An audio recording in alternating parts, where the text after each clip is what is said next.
Hello दोस्तों, plus one के YouTube के वीडियोस में आपका स्वागत है। दोस्तों मेरा नाम है निकेत शाह। दोस्तों आज के इस लेक्चर में हम लोग सीखने वाले नॉर्मल फैन और बीएलडीसी फैन के बारे में डिफरेंस। आप में से कई सारे लोगों ने मुझे क्वेश्चन पूछा था, सर ये नॉर्मल फैन है यानी कि हमारे जो घर के सीलिंग फैन आते हैं ना, जो single phase induction motor fan बोलते हैं हम लोग उसको, तो सीलिंग फैन और बीएलडीसी फैन ये दोनों में से कौन सा अच्छा पड़ेगा हमारे घरों के लिए, और क्यों बीएलडीसी या क्यों सीलिंग फैन अच्छा है, इसको पूरा डिटेल में मैंने इस वीडियो में बताने वाला हूं। तो वीडियो टेक्निकल तौर पर एकदम डिटेल में रहेगा, तो याद रखिएगा। वीडियो अगर पसंद आएगा तो लाइक और शेयर कराना बोले अपने दोस्तों के साथ में। तो चलिए वीडियो की शुरुआत करते हैं। तो सबसे पहले तो मैं बता दूं कि जो हमारे नॉर्मल पंखे रहते हैं यानी कि जिसको इंडक्शन फैन या single phase induction motor fan बोलते हैं, इसके अंदर क्या रहता है, वर्किंग का प्रोसेस क्या रहता है। तो बेसिकली इसमें दो वाइंडिंग की जाती है, एक रहता है रनिंग वाइंडिंग और एक रहता है ऑक्सिलरी वाइंडिंग या स्टार्टर वाइंडिंग भी आप बोल सकते हैं, जिसके साथ में जुड़ा हुआ रहता है कैपेसिटर। बेसिकली कैपेसिटर का काम यह रहता है कि दोनों में फेज डिफरेंस जमा करता है और साथ ही साथ पंखे को धक्का देकर चालू करने का जो काम रहता है या पंखे को घुमाए रखने का जो काम करता है वो कैपेसिटर करता है। यानी कि कैपेसिटर जो है वो स्टार्ट और रन करने का काम करता है हमारे नॉर्मल इंडक्शन फैन के अंदर, इसलिए कैपेसिटर लगाया जाता है। समझ में आ रही है बात। तो इसमें दो प्रकार की वाइंडिंग है जिसकी वजह से रोटर बेसिकली घूमता है, सिंगल फेज पे चलता है, इसलिए इसको सिंगल फेज इंडक्शन मोटर के नाम से भी हम लोग पहचानते हैं। अभी ये सिंगल फेज जो मोटर रहती है उसके अंदर के जो पार्ट्स रहते हैं कुछ इस प्रकार से रहता है। आप देखेंगे यहाँ पे तो एक कैपेसिटर रहता है, यहाँ पे आपको स्टेटर दिखाई दे रहा है, एक रोटर नजर आ रहा है। ओके, स्टेटर के अंदर आपको इस टाइप की वाइंडिंग नजर आती है। ये वाइंडिंग आप ध्यान से देखोगे तो अंदर की तरफ एक वाइंडिंग है और बाहर की तरफ वाइंडिंग है। बाहर की वाइंडिंग को हम बोलते हैं रनिंग वाइंडिंग और अंदर वाली वाइंडिंग को हम लोग बोलते हैं स्टार्टिंग वाइंडिंग, यानी कि ऑक्सिलरी वाइंडिंग भी आप बोल सकते हैं, जिसके साथ में इस तरह से वायर जोड़ के बाहर आते हैं, जिसके साथ में कैपेसिटर वगैरह के हम लोग जैसे बताया कि फेज डिफरेंस पैदा करता है और इस तरह से काम करता है। तो ये इसे को बोलते हैं स्टेटर। और रोटर जो रहता है ना कुछ इस प्रकार से दिखाई, ये देखो रिंग जैसा नजर आ रहा है, ये रोटर है जो कि इसकी बाहरी आवरण पे लगता है। जैसे ही आप इसमें सप्लाई देते हो, सप्लाई स्टार्टिंग और रनिंग वाइंडिंग में जाता है कैपेसिटर की मदद से, और यहाँ पे एक मैग्नेटिक फील्ड जनरेट होती है जिसके आधार पे रोटर जो है रोटेट करने का यानी कि घूमने का काम करता है, और स्टेटर जो है स्टेशनरी पार्ट यानी कि रुका हुआ रहता है। ओके, इतना समझ में आया। इसके अंदर जो कैपेसिटर लगाया रहता है, जो कि एक हिस्सा उसका स्टेटर यानी कि अंदर वाली वाइंडिंग के साथ में और एक हिस्सा बाहर वाली वाइंडिंग के साथ में लगता है, जिसमें जैसे ही आप फेज सप्लाई देते हो तो यहाँ पे मैग्नेटिक फील्ड जनरेट होता है और इस मैग्नेटिक फील्ड की वजह से बाहर का जो रोटर है वो घूमने की शुरुआत कर लेती है। ये उसका बेसिक टेक्निक हो गया हमारा सीलिंग फैन का।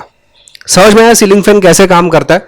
इसमें मेन जो रहता है वो कॉइल रहता है, ये जो अंदर की कॉइल रहती है ना वो मेन रहती है। अच्छा, इसमें स्पीड कंट्रोल कैसे किया जाता है। स्पीड कंट्रोल करने के लिए दो प्रकार के रेगुलेटर्स आते थे। पहले जो रेगुलेटर्स चलते थे ना वो रजिस्टिव बेस्ड रेगुलेटर्स बोलते हैं। वो आपने वो बड़े वाला रेगुलेटर आता है तोड़ के देखा रहेगा तो उसमें ग्रीन कलर का कुछ आपको डिवाइस या कंपोनेंट नजर आएगा, वो बेसिकली रजिस्टर था, जो कि ज्यादातर पावर लॉसेस उसमें बहुत ज्यादा होते थे। लेकिन आजकल जो रेगुलेटर्स देखे ना छोटे हो गए, उसके अंदर तोड़ के देखिए तो कैपेसिटर जैसी कोई चीजें निकलेगी, बराबर है। तो बेसिकली आजकल के बहुत ज्यादा एफिशिएंट हो गए हैं पावर कंजम्पशन के मामले में, पावर लॉसेस के बारे में। इसके ऊपर तो मैंने ऑलरेडी डिटेल वीडियो बनाया हुआ है, तो अगर वो वीडियो आपको डिटेल में देखना है रेगुलेटर्स के बारे में तो यहाँ पे आइकॉन दिख रहा है, इस पे खाली क्लिक कर दीजिए तो वो वीडियो आपको नजर आ जाएगा। ठीक है, तो चलिए अभी बात करते हैं बीएलडीसी मोटर के बारे में। बीएलडीसी को समझने से पहले हमें समझना पड़ेगा डीसी मोटर्स के बारे में कि भाई डीसी मोटर क्या है, बाद में बीएलडीसी पे जाएंगे, करेक्ट। तो डीसी मोटर को अगर समझना है ना, ये एनिमेशन को आप देखिए, इस एनिमेशन में ध्यान से देखेंगे तो न्यूट्रल और फेज का वायर है जो कि काले पट्टे से यहाँ पे इधर जुड़ा हुआ है, गोल्डन दिख रहा है आपको, ये ऑरेंज कलर का जो चीज दिखाई दे उसको हम लोग बोलते हैं कम्यूटेटर। दिख रहा है, ये कम्यूटेटर है ये वाला हिस्सा, और ये ब्रशेस बोलते हैं। जो काले कलर का हिस्सा दिखाई दे रहा है यहाँ पे, ये वाला और ये वाला, ये ब्रश रहता है। जैसे ब्रश को सप्लाई दोगे तो कम्यूटेटर पे जाएगा और इसके वजह से ये गोल गोल घूमता है। ये कुछ इस प्रकार से रहता है, आप देख सकते हैं। ये देखो यहाँ पे कम्यूटेटर है, ड्राइवर्स ये जो अपना ब्रशेस है, जैसे ही आप उसको दोगे सप्लाई दोगे, सप्लाई यहाँ पे आएगा कम्यूटेटर पे, यहाँ से इसमें जाएगा और इसकी जगह पे गोल गोल घूमेगा। और गोल घूमने का वो परमानेंट मैग्नेट का हो सकता है या तो उसके अंदर भी वाइंडिंग की जाती है, जिसको स्टेटर बोलते हैं हम लोग। ओके, तो ये बेसिक हो गया हमारा जो डीसी मोटर जो रहता है उसके बारे में। लेकिन इसके अंदर मेन दिक्कत क्या थी, ब्रशेस। ये ब्रश जो है ना उसकी मेन दिक्कत है। क्यों, इसका पंखा भी के लिए भी यूज कर सकते हैं, लेकिन ब्रशेस की दिक्कत क्यों है, देखो यहाँ पे ध्यान से, ये जब भी ब्रश में सप्लाई देता है ना, ब्रश हमेशा कम्यूटेटर के साथ में जुड़ा हुआ रहता है, जो कि वहां पे घिसता है। घिसने की वजह से ब्रश जो रहता है वो खराब हो जाता है। खराब होने की वजह से क्या था, हर 6 महीने में चेंज कर दे बैठो। अभी नॉर्मल हमारा जो सीलिंग फैन रहता है घर का, वो आपने लगा दिया तो 2 साल या 3 साल के बाद आपको कैपेसिटर या थोड़ा बहुत मेंटेनेंस या कॉइल का दिक्कत आएगा। लेकिन ये तो हर 6 महीने में आपको दिक्कत देता था, डिपेंड करता है आपके यूज के ऊपर। तो बेसिकली ये ब्रश की वजह से ये जो है इससे पंखा नहीं बनाया जा सकता है। तो पंखा बनाने के लिए दूसरा ऑप्शन था BLDC मोटर। BLDC है ना, ब्रश लेस डीसी मोटर, जिसमें ब्रश ही ना हो, इस प्रकार का डीसी मोटर। समझ में BLDC का मतलब क्या है? ओके, अभी BLDC को एकदम डिटेल में समझना है ना, तो उससे पहले हम लोग को समझना पड़ेगा कि हम लोग ने ऑनलाइन में भी बहुत सारे कोर्सेज चालू कर दिए, जिसमें इलेक्ट्रॉनिक्स है, इलेक्ट्रिकल है, motor rewinding, solar, home appliances repairing, फिर computer repairing, mobile repairing, wireman, Arduino, Raspberry Pi, programming, AutoCAD, 2D animation, 3D animation, Tally, advance Excel, बहुत सारे अनगिनत कोर्सेज है। ये अगर कोर्सेज करना है ना, तो ये मेरा आप देख सकते हैं, ये हमारा एप्लीकेशन है प्लस पॉइंट ट्रेनिंग नाम का, ये गूगल प्ले स्टोर पे आपको मिल जाएगा। अधिक जानकारी चाहिए ना, तो मेरा व्हाट्सअप नंबर है, इस पे मुझे केवल हाई का मैसेज डाल देना, तो मैं पूरी जानकारी आपको ऑनलाइन कोर्सेज के रिलेटेड दे दूंगा। तो चलिए शुरुआत करते हैं BLDC मोटर यानी कि ब्रशलेस डीसी मोटर के बारे में। ये दिखने में कुछ इस प्रकार से रहता है, आप देख सकते हैं। यहां पे आप देखेंगे ना, तो यहां पे कुछ कॉइल जैसा नजर आ रहा है, जैसे हम लोग ने सीलिंग फैन में अभी नॉर्मल वाला जो इंडक्शन वाला फैन था उसमें क्या था, वाइंडिंग था, वैसे ही वाइंडिंग यहाँ पे आपको दिख रहा है। तो आप बोलेंगे डिफरेंस क्या है? डिफरेंस है, यहाँ पे एक ही वाइंडिंग है। अब दो वाइंडिंग था ना पहले में, अभी इसमें तो एक ही है। दूसरी बात, इसका रोटर तो दिखने में आपको परमानेंट मैग्नेट जैसा ही दिखाई दे रहा है, ये परमानेंट मैग्नेट है, लेकिन इसको कंट्रोल करने वाली एक इलेक्ट्रॉनिक सर्किट रहती है। समझ में आ रही है बात? चलो इसको और डिटेल में जरा जानते हैं। इसका जो वाइंडिंग रहता है ना, कुछ इस प्रकार से रहता है, आप देख सकते हैं वाइंडिंग है। इसके वाइंडिंग में क्या हिसाब से रहता है, देखो वाइंडिंग कैसे की जाती है, सिंगल फेज को 3 फेज के हिसाब से रहता है। यानी कि आप देख सकते हैं एक वाइंडिंग जो है ग्रीन कलर में, यहां से आया, यहां से आया, यहां से इधर के पॉइंट हो गया। दूसरा वाइंडिंग ये देखो, इधर से ऐसा, इधर। तीसरा वाइंडिंग ऐसा, यानी कि 3, 4, 5 ऐसे फेजेस बनाए जाते हैं इस मोटर के अंदर, डिपेंड करता है उसकी साइज के ऊपर। जनरली 3 फेज का रहता है। इस फेज को एक सर्किट के साथ में अटैच किया जाता है। यह सर्किट है जिसको डीकोडर सर्किट बोल सकते हैं, या ECS सर्किट भी आप बोल सकते हैं, जिसके अंदर रहता है ट्रांजिस्टर्स या मॉसफेट्स। आप देख सकते हैं ट्रांजिस्टर्स और मॉसफेट है। जैसे में इसमें से सप्लाई दी जाती है, इसमें अलग अलग फेजेस में, अलग अलग वक्त पर अलग अलग फेजेस में सप्लाई दी जाती है। आप देख सकते हैं यहाँ पे डायग्राम के आधार पर। तो उस हिसाब से नॉर्थ और साउथ पोल एडजस्ट होता है और हमारा रोटर जो है रोटेट करने का काम करता है। इसको और थोड़ा डिटेल में जानते हैं। आप यहाँ पे देख सकते हैं रोटर है, यहाँ पे नेगेटिव पोल, यहाँ पे नॉर्थ पोल दिख रहा है, यहाँ पे साउथ दिख रहा है। जैसे ही सप्लाई देता है वो साउथ की तरफ अट्रैक्ट होगा। साउथ जो है आप देख सकते हैं यहाँ पे ग्राफ में दूर चले जाएगा, देखिए दूर चले गया, एक फेज में कुछ नहीं, ये 2 फेज में डिफरेंस हुआ। जैसे यहाँ पे वापिस यहाँ पे चेंज हुआ, ये देखिए 2 फेज अलग हो गए और 1 फेज अलग रहा। इस तरह से प्रोसेस चलते रहता है, ये देखिए यहाँ पे। लेकिन प्रोसेस करने के लिए कुछ ट्रांजिस्टर्स या मॉसफेट का प्रयोग किया जाता है।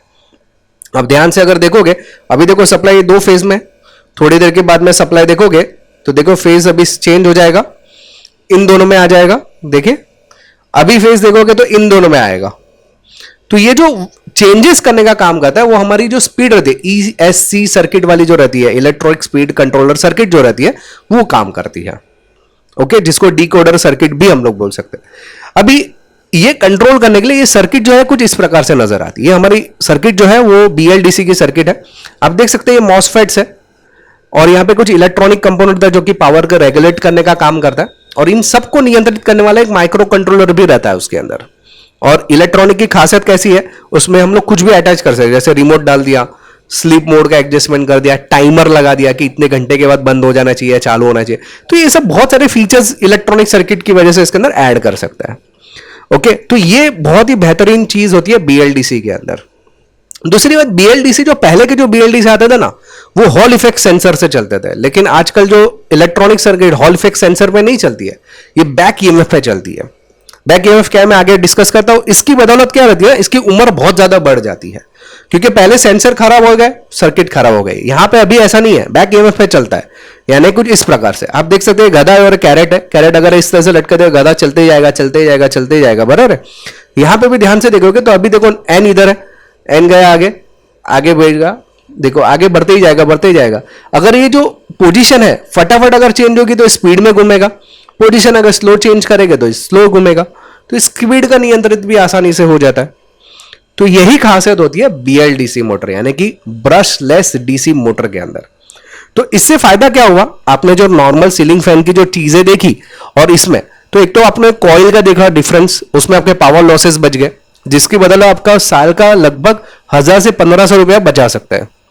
मुझे मालूम है आपको एक कम लग रहा है 1000 से 1500 रुपया साल का, लेकिन उससे हीट भी कम होगी, मेंटेनेंस भी कम आएगा और जो लाइफ रहती है वो भी ज्यादा रहती है as compare to ceiling fan. तो इसकी वजह से मैं ऐसा बोलूंगा कि भाई देखो, बीएलडीसी फैन महंगा जरूर है। अगर आपको सीलिंग फैन 2000 में मिलता है तो ये 4000 4500 में मिलेगा, लेकिन लाइफ के मामले में ज्यादा है, मेंटेनेंस कॉस्ट कम है। तो मेरे हिसाब से आपका प्रेफरेंस बीएलडीसी मोटरों पे पहला होना चाहिए। ओके, ये था आज का वीडियो के अंदर मैंने जो डिटेल बताया। हाँ, इसमें एक चीज है जरूर, इलेक्ट्रॉनिक सर्किट जो आप बोल रहे हैं ना कि इलेक्ट्रॉनिक सर्किट खराब हो गई तो क्या, तो उसके लिए भी सॉल्यूशन है ना, हमारा ऑनलाइन कोर्स, जो हमारा इलेक्ट्रॉनिक का जो कोर्स है ना ऑनलाइन में, वो पूरा डिटेल में इलेक्ट्रॉनिक्स आपको सिखाया जाता है। तो आप वो कर लीजिए, तो आप सर्किट भी आप आसानी से रिपेयर करना सीख जाएंगे। तो दोस्तों, ये मेरा व्हाट्सअप नंबर है अगर ऑनलाइन कोर्सेस के बारे में जानकारी चाहिए। आई होप कि दोस्तों ये वीडियो आपको पसंद आया रहेगा। याद रखिए, वीडियो अगर पसंद आए तो लाइक और शेयर करना ना भूले अपने दोस्तों के साथ में। और अगर आप नए हैं चैनल के ऊपर तो सब्सक्राइब का बटन दबा के बेल का आइकॉन दबा दीजिए, ताकि मेरे जो भी नए वीडियोस आएगा उसको नोटिफिकेशन आपको जल्द से जल्द मिल जाए। चलिए, इस वीडियो में इतना ही। Thanks for listening.